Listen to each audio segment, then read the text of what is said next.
Group 1 Reading Ethiopian Independence. The Emperor of Ethiopia, Menelik II, watched as European nations began to split up and colonize the continent of Africa after the Berlin Conference.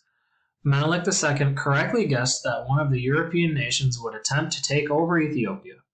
Because he felt an invasion coming, Menelik II began using his nation's wealth from the sales of gold, silver, and ivory to purchase huge amounts of modern guns and artillery. Artillery is large guns that usually create high impact or large explosions, so used to blow up walls, ships, vehicles. At the same time, Menelik was also training a huge army. Ethiopia and Italy had signed a treaty, or peace agreement, but Italy tried tricking Ethiopia to try and gain control and money from them.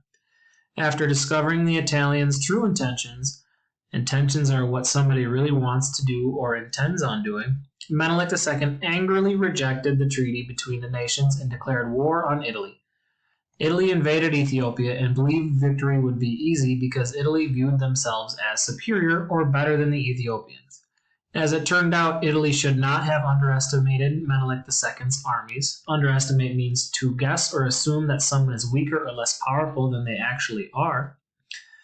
Italy was defeated by the Ethiopian army and suffered by losing thousands of their troops and having to leave behind supplies and weapons.